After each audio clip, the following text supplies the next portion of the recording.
Hey everybody, how you doing? Welcome to What Up Clay, your channel. We talk about all kinds of things from how to fix it, build it, maintain it, product review, or anything comes across my desk. Today we are doing a product review. I'm going to do a product review on the Trinity Slot Machine 17.5 stock spec motor. This right here is just the regular stock spec. It's not the teen spec. It's not the special work series. It's nothing. It's the basic model. Is, I think these run about 105, 110 bucks. I just got this thing. They're good motors. One of the most popular motors out there are the slot machines. It's really good. There's a lot of reviews out there. A lot of people doing reviews on these things. What I'm going to do different is I'm going to put this on the tunalizer, on this thing right here. Not only that, but I'm going to show you what it does on the tunalizer now in the stock mode, and then I'm going to put some bearings in it. I'm going to put some ceramic, hybrid ceramic bearings in it, run it, and see what the difference is on that. And then I'm going to put the titanium screw set in it and see what difference that makes doing those. And I'm also going to shim it. This right here has a lot of play in it. Actually, not a lot of play, but it does have a little bit of play. So I'll shim it. First thing I'll do is I'll shim it, and then after I shim it, I'll do the bearings, and then after I do the bearings, I'll put the titanium screws in. So right now, let me hook it up, and I'll show you what it does right now. But first of all, let me show you the numbers I've had when I was playing around with it and tuning it, getting to the right spot. So take a look at these numbers. Okay, so I pre-ran the motor to get some numbers off it to share with you guys. This is the, as you see right here, this is the Trinity Slot Machine 17.5 spec with a TEP 1119. That's a standard rotor that comes in these motors. Right up here, you'll see what category I'm referring to. Let me scroll this over so it's easier to see. Okay, so I have the test voltage right here, 7.4. The current, or the amperage, whatever you want to refer to it as. The kilovolts, the RPMs, the timing setting, the timing points, or the phase points, the A, B, and C. What they are here, the end bell deviation, rotary asymmetry, the Hall signal, and the motor temp right here. Motor temp, I don't look at those too much because it all depends on the temperature of the room, how many times I've ran the motor to get the right adjustments, and so on. But these are the numbers that I'll be referencing to as I continue to show the differences that the Trinity motor is making as I make these different modifications.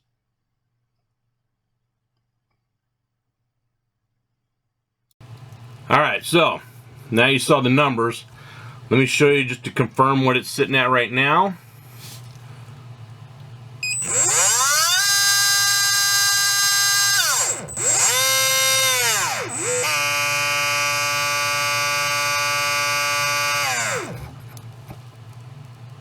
Let's see, 5.21 amps. We're sitting at about 51.4 degrees. You see the variations down here. End bell deviation, rotor asymmetry, and Hall signal deviation. 93 degrees Fahrenheit with these things running at. So it is a little warm in this room too, so I'm sure it has a lot to do with the temperature. Let's go ahead and run the RPM so I can show you that part.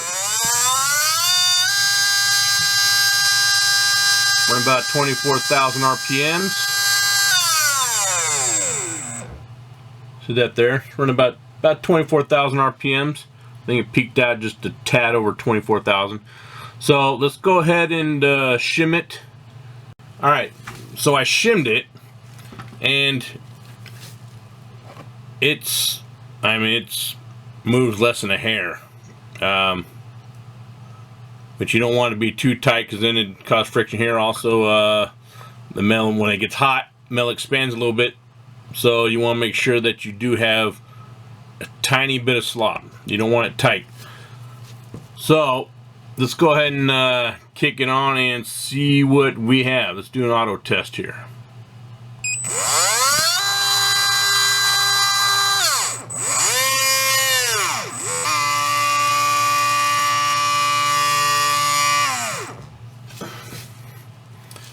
All right, 4.92 amps. Before we had, what was it, 5.22 amps? We were at 51.1 degrees. I must have bumped the timing off a little bit. It was 51.3. So we're running cooler now. I mean, not cooler, with current, less current. With it's about 0.2 degrees off from the original test before I shimmed it. 49.7. Let's see if there didn't any difference on the end belt deviation. There's a difference of 0.6. So before it was a 1.8. Now it's a 1.6.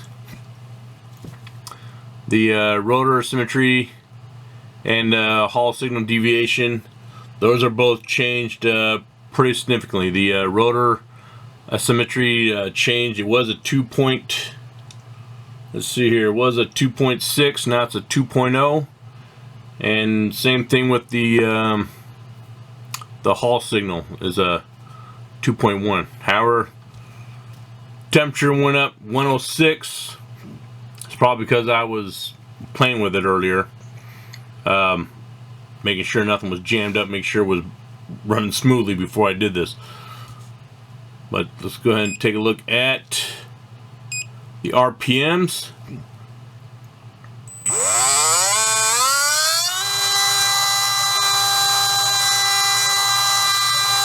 They're running about 23,800.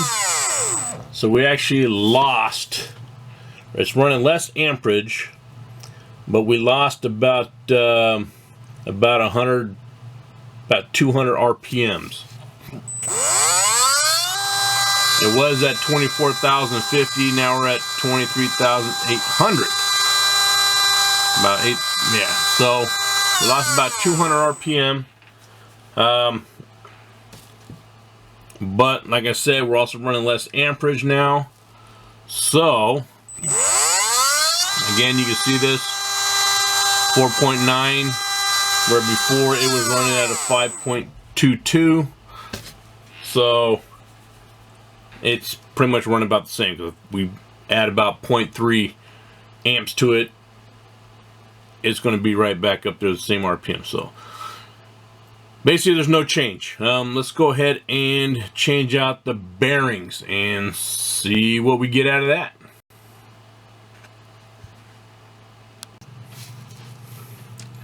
Alright, so I got I have the bearings in, the hybrid ceramic bearings. Just to note, the bearings were slightly thicker than the all stainless bearings. So I had to re-shim the motor. So let's go ahead and take a look and see where we're sitting at.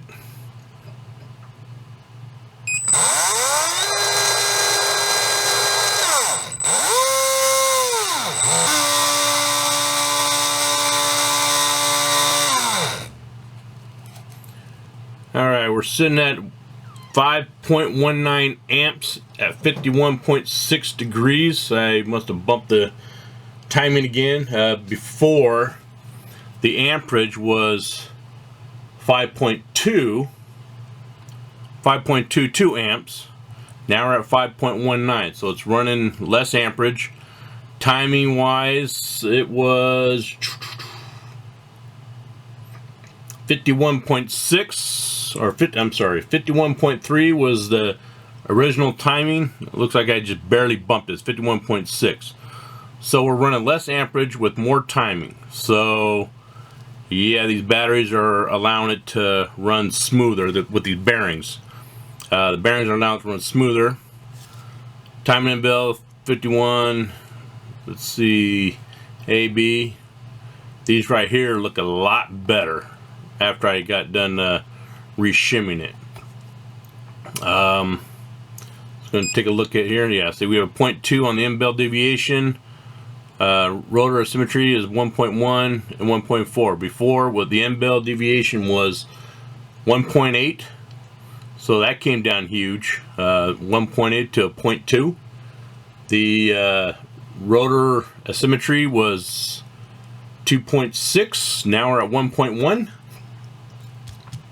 And the Hall signal deviation was a 2.6, and we were at a 1.4. So all that went good. 104 degrees. I won't lie, I was playing with it before I turned the video on, so yeah, it did warm up a little bit. Let's go ahead and see what the RPMs are, see if those changed. You know what? I don't think you guys were able to see the numbers, so let me do this so you guys see the numbers.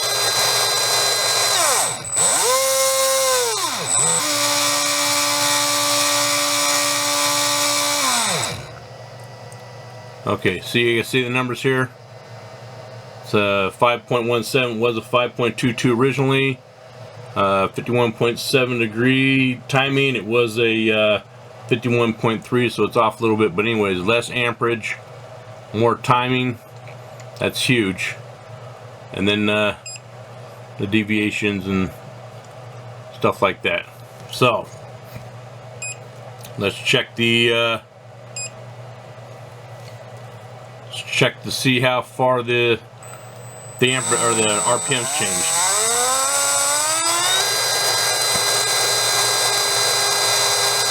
So we're going at about 24, as high as 24,250.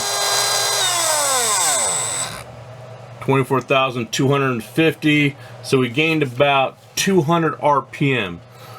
So yeah, going with the ceramic bearings, that did a huge difference. So let's change out the screws and put the titanium screws in now, see what difference that makes. Okay, so I swapped out the metal magnets, or the metal screws, with the titanium screws. Now, these right here, the theory behind it is, the metal screws, you don't swap them out so much because of weight, because it really is, the weight difference isn't even enough. You're talking about maybe a gram, if that. The metal screws get magnetized. As you can see here, I'm dangling one screw from the other one. Well, the magnetic field on these screws can interfere with the magnetic field on the rotor, because the north and south, they don't mingle and so on and so forth. They can fight against. Also, they absorb some of the magnetic field as well. That's the theory behind it. So let's go ahead and see what difference it made here.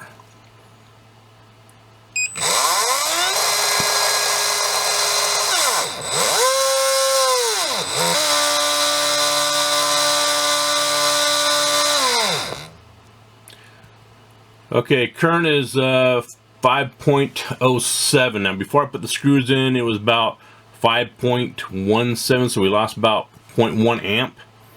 The end-bell timing looks to me like it changed by like 0.4 maybe degrees. Originally, it was 51.3 degrees. Now it's 51.1. Here's the A, B, and C. I'll hold this up so you guys can see here. End-bell deviation 0.4. Then you have the asymmetry 1 point. Now those went up from before I put the screws in. Not sure why. Well, the rotor asymmetry, that right there went down. And then the whole deviation, temperature 99 degrees. Let's go ahead and see if we gain any RPMs.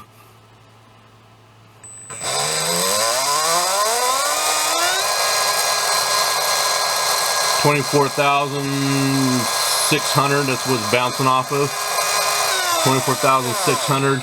Originally, before we started out doing any of these modifications, we were at 24,050. So we gained about 550 RPMs.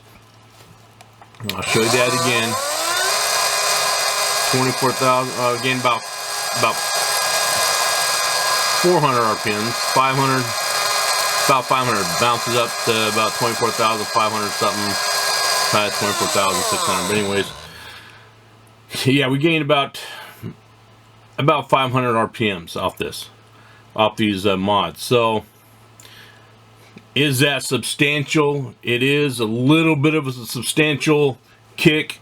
Of course, it's going to raise the torque a little bit. You'll probably be able to bump the gearing up a little bit, or I don't think it's enough to be able to bump the gearing up. You probably just get a little bit of a kick going off the jumps or off acceleration. But if you're going to go out and buy these parts separately, the bearings, I believe they run in the neighborhood about 20 to 25 bucks for the bearings. The screws, those were somewhere around $10-12 for those.